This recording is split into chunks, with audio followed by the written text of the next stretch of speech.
I hope he hasn't left me.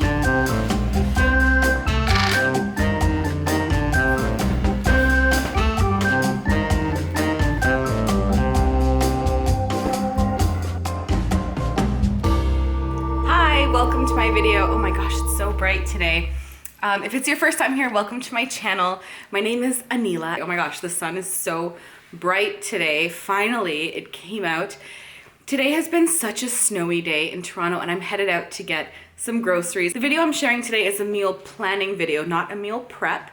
So I'm a little bit new to the meal planning game, but I've been doing it for a couple months now, and I find it really helpful. It helps me to stay on task at the grocery store, helps me to stay on budget, helps me feel a lot more organized. I feel like it reduces my stress due to indecision over what to prepare each week.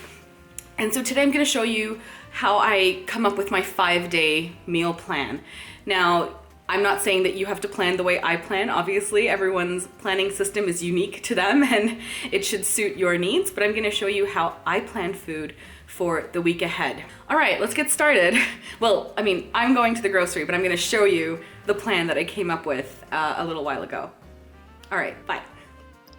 So here's a 3-day meal plan that I did back in August when I knew I had some busy days ahead of me and I really wanted to plan what I was eating for each of those 3 days, breakfast, lunch, and dinner. What I'm going to show you today isn't that different. It's going to be a 5-day meal plan. And I'm even going to show you how much I spent on my groceries in the end. So keep watching to the very end to see how much I spent in all. My meal planning sessions usually take around 20 minutes. I sit down with a cup of tea, my bullet journal, my pencil case, and of course my mobile phone so that I can browse my favorite app called Flip. And I guess I'm doing a little shameless promotion because my husband actually works for this company. The app hosts flyers from groceries, department stores. I can add items to my shopping list by simply tapping on them, and it allows me to do a little bit of comparison shopping.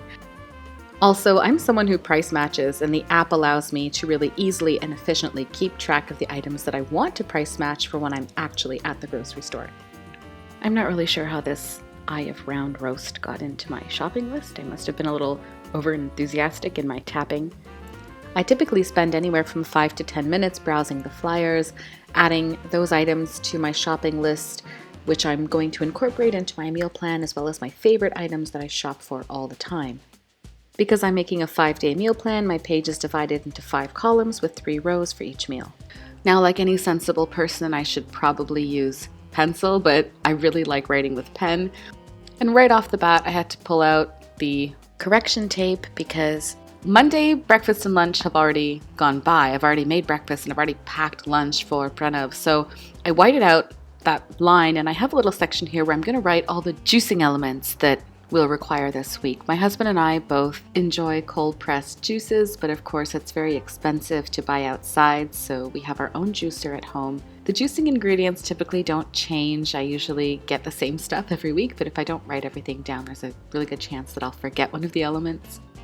And then I'm just going to go ahead and fill in tonight's dinner because I already know what I'm making based on what I have in the fridge. I got 2 bags of baby potatoes last week, so I'm going to be finishing those up in my aloo palak. And I have 2 tubs of yogurt in my fridge, so I'm going to be finishing up one of those in my raita. I prefer to use frozen spinach when I make my aloo palak, so the footage that you're seeing here is from later that evening. I filmed this on Monday. And here is the leche parantha from the first dinner in my meal plan. So you can see that I actually did stick to my meal plan as well. I didn't just write it out and not make the things that I planned to make. I actually cooked that dinner. Getting back to the plan, then I'm going to go ahead and fill in all of the different breakfasts that we're going to have this week. I make what I consider a wide variety of things for breakfast, but kind of on rotation. And writing it down in a meal plan like this really helps me to not repeat them too often. Of the 5 things that I've made this week, or that I will be making this week, it's very unlikely that I would repeat one of those elements next week. However, in the 3rd week, there is a very high probability that I will repeat 1 or 2 things from this week's menu. And this might seem like a lot, but it only takes me about 10 minutes to do this, sometimes even less. I like to also list some of the ingredients that I'm going to need for a particular dish. So not only does this meal plan allow me to see what we're eating and when we're eating it, but I can also immediately see whether there's something that I need to add to my shopping list or whether there are items that I already have in my pantry. I already have lasagna noodles and crushed tomato in my pantry, so I'm not going to be adding those things to my list. And you can see that I have lasagna going across Wednesday and Thursday's lunch. I'm going to be really busy on Wednesday and Thursday, so I just want to make something in advance that I know can carry us over 2 days for lunch. And as I make this meal plan, I'm also trying to finish things that I know I have in the fridge, like these sugar snap peas. I like to plan meals based on ingredients that I know I need to finish, ingredients that I've spent money on and that I don't want to waste. And here's a look at Tuesday's lunch because I prepared it later that evening, Monday evening. So we have the noodles with sugar snap peas and crispy tofu. And I'm just gonna say that the way I meal plan is not for everybody. There are people that plan the same thing for lunch every day because it's easier for them, and I'm not saying that you have to make 5 different things or you have to cook something different for dinner every night. You don't have to do that. I'm at home these days. I'm waiting for a new surgery date for my hip replacement, so I have all the time in the world to cook.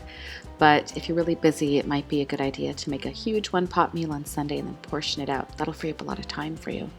On Thursday evening, I'm writing in leftovers because we will undoubtedly have leftovers, and if we don't eat them, then we'll just be wasting that food, and I do not like to waste food. My husband eats lunch at work on Fridays, but I'm sorry to say that I recently found out that the lunch selection has been a bit dodgy, so I've taken to packing him a backup sandwich or a backup meal in the event that he needs it. I'm a really visual person, so when I see it laid out like this, to me it makes a lot of sense, and I feel really organized just knowing that I don't have to scramble to come up with something that I'm going to make. A lot of these recipes, I actually have them on my channel, so I will link them down below for you. That way, if you're looking at this meal plan and you think there's something here that you might want to try, you'll be able to find it in the description box.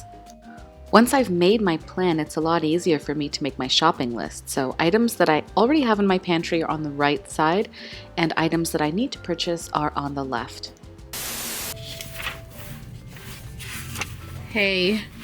Okay, so I'm actually coming to you from the parking lot of Nations. I do have my journal with me. I could just bring my grocery list on a piece of paper like everyone else does, but it helps me to see my meal plan at the same time as I shop. I already got the beets, the fresh spinach, the noodles, the bell peppers. I also saw some really nice turmeric root. I picked that up for our juicing. I didn't have that in my juicing ingredients list, but I kind of had it in the back of my head that if I see really nice turmeric root, I'll pick it up. I'm still gonna get the ginger. I'm gonna price match everything else from Walmart. And I love to price match. It's one of the reasons why I continue to use my shopping app and why I think it's so useful for me is because I really like to price match. I have here the 3 receipts from my grocery shopping on Monday.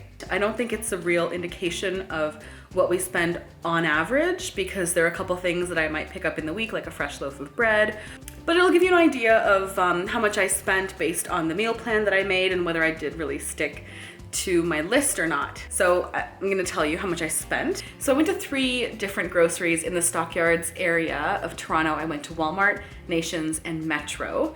So from Nations, I spent a total of $14.47. And from Metro, I spent $3. And from Walmart, I spent $22.54. That gives us a total of $40.01. That's not too bad. Everything that I've bought here is gonna feed us up until Friday. And I did have a couple of items in my pantry already, but that gives you an idea of, on average how much I spent. And you can see from the receipts, you can compare it to my meal plan if you want and see that I did in fact pretty much just buy the things that I planned for. There were a couple little things that I picked up along the way. Anyway, I hope you liked this video. I hope you found it interesting. And if you did, please give it a thumbs up, subscribe to my channel, show my channel some love, and I will see you very soon in another video. Okay, bye for now. Aneela's matcha Dhaba style. So beautiful. Thanks. And I'm gonna do something just to enjoy your chutney. Yeah, as a leftover chutney, I couldn't get it out of the, Oh my gosh, क्या कर रहे हो? Make it exciting. Even more exciting, sorry. दही कर दिया तूने. I'm kidding. Exactly, that's the right news. I just learned that expression this morning.